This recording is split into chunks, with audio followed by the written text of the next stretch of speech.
జై శ్రీరామ్. అందరికీ నమస్కారం. వెల్కమ్ టు న్యూస్ అఖండ. నేను మీ కస్తూరి శ్రీధర్. మిత్రులారా, ఈ పాకిస్తాన్ తెలుసు కదా మీకు, పాకిస్తాను మన భాషలో చెప్పాలంటే ఈ పాకిస్తాను ప్రతి క్షణం కూడా భారతదేశ నాశనాన్నే కోరుకుంటూ ఉంటుంది. మళ్ళీ వీళ్ళ బతకలకు కాశ్మీర్ మాదిగి నేను మా కాశ్మీర్ కావాలా అంటారు. అదే విచిత్రమో కానీ తినడానికి తిండి లేని ఈ పాకిస్తాన్కు మన కాశ్మీర్ కావాలంట. ఏం చేస్తారు, వాడెవడో మోటార్ చేతికి ఏదో మొగులు ఇచ్చే దాన్ని ఏదో చేశాయంట. అట్టగా ఉండే వాళ్ళకే మింగడానికి లేదు. ఈ కాశ్మీర్ నుంచి ఏం చేస్తారు? సరే, ఇకపోతే ఈ మధ్యన ఈ పాకిస్తాను భద్రతా మండలి దేశంగా ఎన్నికైందనమాట. ఇక మొన్న చైనా అధ్యక్షతన ఈ భద్రతా మండలి సమావేశం జరిగింది. ఇక ఈ సమావేశంలో ఎప్పట్లాగానే ఈ దిక్కుమాలిన పాకిస్తాను తన కుక్క బుద్ధి అయితే చూపించింది. ఏదే కుక్కతో ఒక అంకర అంటారు కదా, ఆ మాదిరి అనమాట. ఎప్పటిలాగానే కాశ్మీర్ మాదని, కాశ్మీర్లో ప్రజలు తమ హక్కులను ఉపయోగించుకోవడానికి ఐక్యరాజ్య సమితి భద్రతా మండలి తీర్మానాలను భారత్ అమలు చేయాలని, పాకిస్తాన్లో ప్రజాభిప్రాయ సేకరణ అనుమతించాలని చెప్పేసి ఈ పాకిస్తాను భారతదేశాన్ని డిమాండ్ చేసింది. చూడండి ఒకసారి ఆలకించండి. మీకు ఇక్కడ ఇంకో కామెడీ చెప్పేదా, తాము భారతదేశం పెంచి పోషిస్తున్నటువంటి ఉగ్రవాదాన్ని ఎదుర్కోవడానికి నిత్యం పోరాటం చేస్తామని చెప్పేసి ఈ పాకిస్తాన్ భద్రతా మండలికి అయితే తెలియజేసింది. ఏమి కామెడీ అయ్యిదా?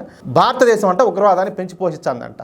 అదేందో అన్నట్టు పెద్దవాళ్ళు చెప్తారు కదా సామెత, పచ్చ కామెడీలు వచ్చినోడికి లోకమంతా పచ్చగడమడుతుంది అన్నట్టు. వీళ్ళు చేసేదే అట్టా పనులు, లంగా వ్యాపారాలు. వీళ్ళ బతకలకంట భారతదేశం ఉగ్రవాదాన్ని పెంచి పోషిస్తుందంట. దాన్ని వీళ్ళు ఎదుర్కోవడానికి వీళ్ళకి పాపం మాపులు పగులు కష్టపడతారు. ఏమి కథలో చూడండి. దీంతో ఇక రెచ్చిపోయినటువంటి భారతదేశ ప్రతినిధి మాట్లాడతా, అసలు ఉగ్రవాదాన్ని తీవ్రవాదాన్ని పెంచి పోషిస్తున్న దేశమే తాము తీవ్రవాదానికి వ్యతిరేకంగా పోరాటం చేస్తామని చెప్పడానికి సిగ్గుండాలా? అసలు ఈ ప్రపంచంలో తీవ్రవాద దేశం అని ఎవరిని అడిగినా కూడా ఠక్కమని చెప్పేసి పాకిస్తాన్ అని చెప్తారు. ఐక్యరాజ్య సమితి తీవ్రవాద దేశాల లిస్టులో ఉన్నటువంటి ఈ తీవ్రవాద సంస్థల్లో 20 తీవ్రవాద సంస్థలు ఒక పాకిస్తాన్లోనే ఉన్నాయి. ఈ 20 తీవ్రవాద సంస్థలను పాకిస్తాన్ పెంచి పోషిస్తుంది. పైగా భారతదేశమే తీవ్రవాదాన్ని పెంచి పోషిస్తుందని చెప్పేసి పాకిస్తాన్ వ్యాఖ్యానించడం సిగ్గుచేటు అని చెప్పి మాట్లాడినాడు. పాకిస్తాను ఒక ఫెయిల్యూర్ కంట్రీ, అంటే ఒక విఫలమైన దేశం.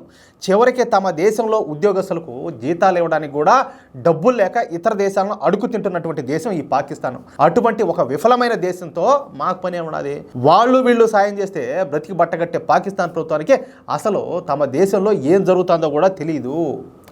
ఈ పాకిస్తాన్ ఆర్మీ, అదేవిధంగా పాకిస్తాన్ గూఢాచార సంస్థ అయినటువంటి ISIA, పాకిస్తాన్ తీవ్రవాద సంస్థలే ఈ పాకిస్తాన్ను నడిపిస్తున్నాయి. ఇక వాళ్ళు ఇచ్చేటటువంటి సమాచారాన్ని తీసుకొని వచ్చి పాకిస్తాన్ ఇక్కడ చదివి వినిపిస్తూ ఉంటుంది. అది మన కర్మ.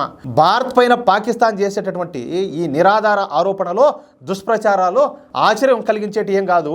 ఈ పాకిస్తాన్ కపట బుద్ధి గురించి అందరికి కూడా తెలిసిన విషయమే. జైషే మహమ్మద్, హిజ్బుల్ ముజాహిదీన్, లష్కరే తోయిబా, ఆల్ బదర్, జైషే లబాయత్ వంటి తీవ్రవాద సంస్థలను ఈ నడిపేటటువంటి పాకిస్తాను తీవ్రవాదం పైన తాము వ్యతిరేకంగా పోరాటం చేస్తున్నామంటే విని నమ్మే అంతటి ఫూల్స్ ఎవరు కూడా ఇక్కడ లేరు. పాకిస్తాన్ చేస్తున్నటువంటి ఉగ్రవాద కార్యకలాపాలకు మేము బాధితులం. గత 47 సంవత్సరాల కాలంలో ఈ పాకిస్తాన్ తీవ్రవాదం మూలంగా 36,000 మంది భారతీయులు మరణించారు. చూడండి ఎంత దారుణం అన్న. వీళ్ళలో ఎక్కువ మంది అమాయక పౌరులే. ఏ మాత్రం కనికరం లేకుండా ఈ పాకిస్తాను నిరాయుధులైనటువంటి భారతీయులను టార్గెట్ చేసింది. పాకిస్తాన్కు దమ్ముంటే మా సైన్యం పైన పోరాడాలా. వాళ్ళు ఎందుకు పోరాడతారా?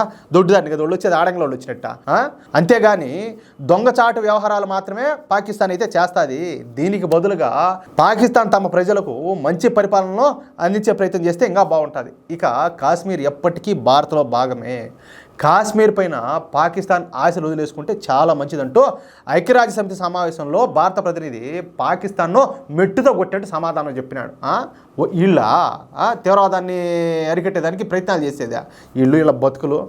మిత్రులారా, ఈ న్యూస్ కనుక మీకు నచ్చినట్లయితే ఖచ్చితంగా ఈ న్యూస్ నలుగురికి షేర్ చేయండి. అదేవిధంగా ప్రతి ఒక్కరు కూడా మీ యొక్క అమూల్యమైన అభిప్రాయాలను ఖచ్చితంగా కామెంట్ చేయండి. అలాగే ఇంతవరకు మీరు కనుక మన ఛానల్ను సబ్స్క్రైబ్ చేసుకున్నట్టయితే దయచేసి ప్రతి ఒక్కరు కూడా మన ఛానల్ సబ్స్క్రైబ్ చేసుకోండి, సపోర్ట్ చేయండి ప్లీజ్. జై శ్రీరామ్.